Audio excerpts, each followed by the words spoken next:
आधा अमेरिका खरीदने का दम हम बात कर रहे हैं। अमेरिका की multinational investment company BlackRock Inc वहां के फाउंडर की।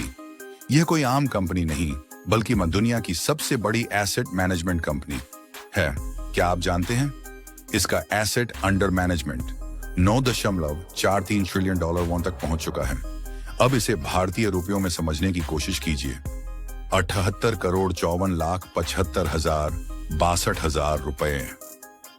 जी हां, 78 लाख करोड़ से भी अधिक अंक। इतनी बड़ी रकम लिखना तो दूर, इसका उच्चारण करना भी आसान नहीं है। हैरानी की बात यह है कि यह रकम अमेरिका की जीडीपी का लगभग आधा है और दुनिया के कई देशों की जीडीपी का कई गुना ज्यादा। अगर आप सोचें तो पाकिस्तान जैसे करीब 50 देशों की कुल जीडीपी भी इस आंकड़े के आसपास नहीं पहुंचती। क्या यह अकल्पनीय नहीं है कि एक कंपनी इतनी बड़ी आर्थिक ताकत बन सकती है? ब्लैक रॉक वाकई में एक सुपर पावर्स की तरह उभरी है। चलो इसे शुरू से समझते हैं। ब्लैक रॉक कंपनी जीरो से हीरो कैसे बनी? ब्लैक रॉक इंक की कहानी वाकई प्रेरणादायक है। 1988 में 8 लोगों ने एक छोटे से कमरे से इसकी शुरुआत की थी और आज यह दुनिया की सबसे बड़ी परिसंपत्ति प्रबंधक कंपनी है। लॉरेंस डगलस फिंक डारोलान, इसके संस्थापक, सीईओ और अध्यक्ष, ने इसे नई ऊंचाइयों तक पहुंचाया है। ब्लैक रॉक 30 देशों में 70 कार्यालयों और 100 देशों में ग्राहकों दास के साथ काम करती है। यह कंपनी स्टॉक, बॉन्ड और रियल एस्टेट जैसी विविध परिसंपत्तियों में निवेश करती है। ब्लैक रॉक न केवल वैश्विक म्यूचुअल फंड और ETF जैसे निवेश उत्पाद देती है बल्कि मेरा सलाहकार सेवाओं में भी अग्रणी है।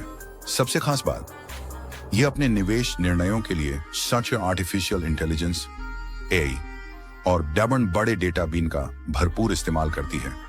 कंपनी का ध्यान हमेशा पूरे बाजार में फैले संतुलित निवेश पर रहता है ताकि जोखिम को कम किया जा सके। साथ ही पर्यावरण, सामाजिक और कॉरपोरेट प्रशासन ESG के क्षेत्र में भी ब्लैक रॉक ने खुद को एक लीडर के रूप में स्थापित किया है। क्या आप जानते हैं ब्लैक रॉक का यह सफर वाकई अविश्वसनीय और प्रेरणादायक है। ब्लैक रॉक की कहानी एक छोटे से कदम से शुरू होकर दुनिया की सबसे बड़ी एसेट मैनेजमेंट कंपनी बनने तक की है। क्या आपको विश्वास होगा कि यह कंपनी 1988 में केवल 8 लोगों की टीम के साथ शुरू हुई थी? हाँ, यह सच है। इसके संस्थापक लैरी फिंक और उनकी टीम ने एक विजन के साथ इस सफर की शुरुआत की थी। 1980 के दशक के अंत में लैरी फिंक वॉल स्ट्रीट के बड़े नामों में से एक थे, लेकिन एक बड़े वित्तीय नुकसान ने उन्हें सोचने पर मजबूर कर दिया। अगर जोखिम को सही तरीके से मैनेज किया जाए तो क्या हम बेहतर निवेश कर सकते हैं?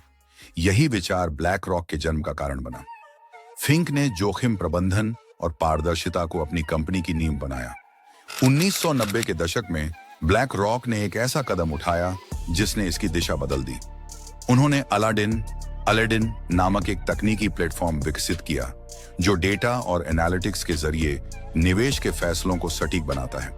क्या आपको पता है कि आज यह प्लेटफॉर्म 20 ट्रिलियन डॉलर से ज्यादा की संपत्ति को मैनेज करने में मदद करता है? तो यह चौंकाने वाला है ना? 1999 में कंपनी ने IPO लॉन्च किया और न्यूयॉर्क स्टॉक एक्सचेंज में सूचीबद्ध हो गई।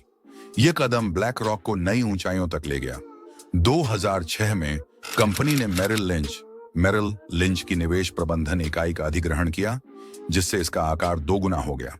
और फिर 2009 में ब्लैक रॉक ने बार्कलेज ग्लोबल इन्वेस्टर्स को खरीदा, जिससे यह दुनिया की सबसे बड़ी एसेट मैनेजमेंट कंपनी बन गई।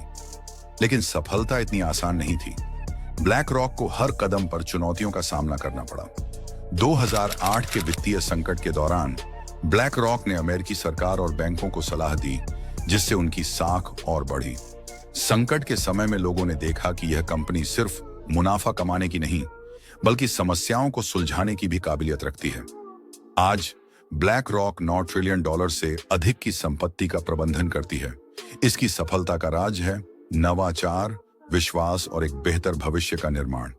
लैरी फिंक और उनकी टीम ने पर्यावरण, सामाजिक मुद्दों और कॉरपोरेट गवर्नेंस ESG पर ध्यान केंद्रित करके एक नई सोच को जन्म दिया है।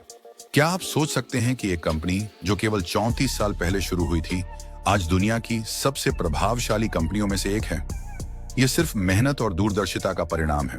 ब्लैक रॉक की यह कहानी हमें सिखाती है कि अगर सही इरादे और सही दृष्टिकोण हो तो नामुमकिन भी मुमकिन हो सकता है।